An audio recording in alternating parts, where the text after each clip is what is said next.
If you come to this page, you can get lots of information about what is available on the free tier instance. The main thing to keep in mind is you can use it for free for 1 year, and you can basically be running it non-stop for that whole year, but not any type of instance, specifically the free EC2 instance. You can get more information by clicking on expand details. So in this case, you can access it for free, but just on the T2 micro instance. And if you're interested about storage, so here it says you can get up to 5 gigs of storage. Information regarding pricing is available at this link, and during the DSI we've been using on-demand instances. So if you click here, it'll take you to this page, and you have information about the various instances as well as the number of CPUs available and memory, along with the price. And the GPU instance we've been using is the P2 extra large, which is 12 CPUs, 61 gigs of memory. Creating an account is pretty straightforward. You can come to this page and then select create a free account. It'll bring you to this page, and you can just fill out the details and wait for verification from Amazon. Once you've created your account, you can come to this page and log in and sign into the console, and just enter your user ID and password here. Once you've logged in, you'll be presented with this menu. These are the various services that are available. You'll primarily be making use of EC2 and maybe S3 for storage. Further information about your account here, and these are the various locations that you can log in from. I primarily use the North Virginia location. If you have a particular limit for GPUs on North Virginia, those instances won't be accessible from North California, for example. Okay, so to launch off an instance, we can click on EC2.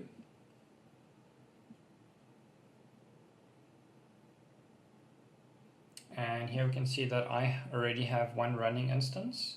So let's go ahead and create a new instance. So for the DSI, we've been using deep learning Amazon machine images. So I would just simply click on here and then type deep learning.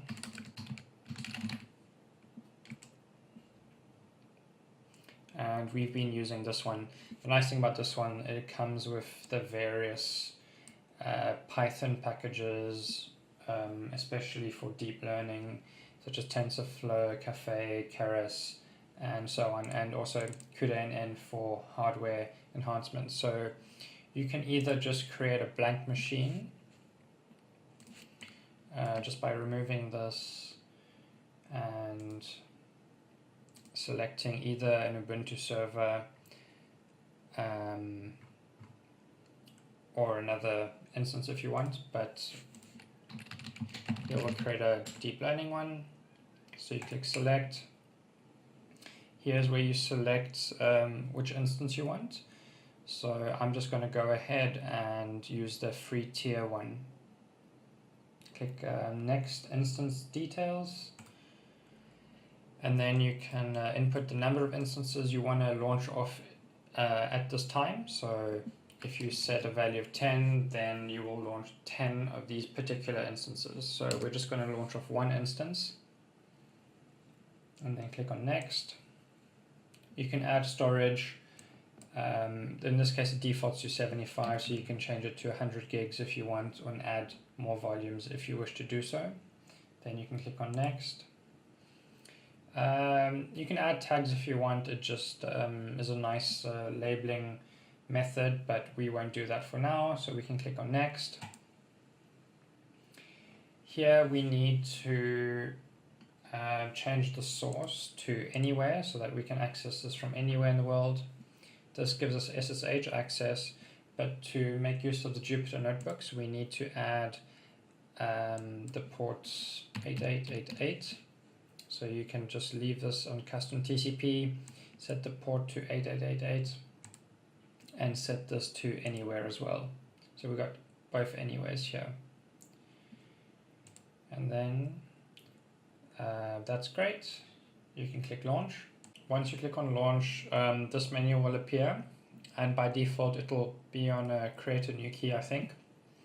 This allows you to create a key so that you can access the instance without a password. So you can type in a key name, my key, and then download the key pair. Once you have the key pair, store it somewhere safe. In our case, the key pair was the file called group1. So in my case, I already have a key pair, so I can just select it, and they just ask you to confirm that you actually do have access to this file, because without the key you won't be able to access your instance. Once you've done that, you can click launch instance. Once you've launched your instance, you can SSH using the private key you just created. You can just change directory or copy paste that file to somewhere that's easy to access, and then just run the SSH command as we've been doing during the DSI. You'll notice in certain cases that you will try and create and launch an instance, but Amazon won't let you do that. That is most likely because you have a limit on the particular instance you're trying to launch. Especially with the free tier accounts, you're very limited. So if that is the case, and it does throw an error message that you've reached your limit, you can come here to limits and verify and request for a limit increase. When you click on limits, it displays all of your limitations on the various instances. So for example, I can run 5 of C1 medium instances, but I can run 0 of C5 18 extra large. So if you would like to use this instance, then you can click on request limit increase. Once you've selected to request a limit increase, you'll be presented with this screen, and you can just scroll down to EC2, and then you can provide your use case. Also select the region. I typically always use North Virginia, and in this case we want to increase the limit for the P2 extra large, and you can select whichever instance you are interested in using, for which you probably have a limit restriction. Then you can say how many you want. So in my case, I would like 10 of these P2 extra large instances. Here you provide your use case and motivation for demanding this request. And then here you can select how you want them to contact you. If you select web, then they'll reply to you via this interface and on email. If you select phone, you can ask them to phone you, and when you put in the number here, remember to put in 0 if you're in South Africa.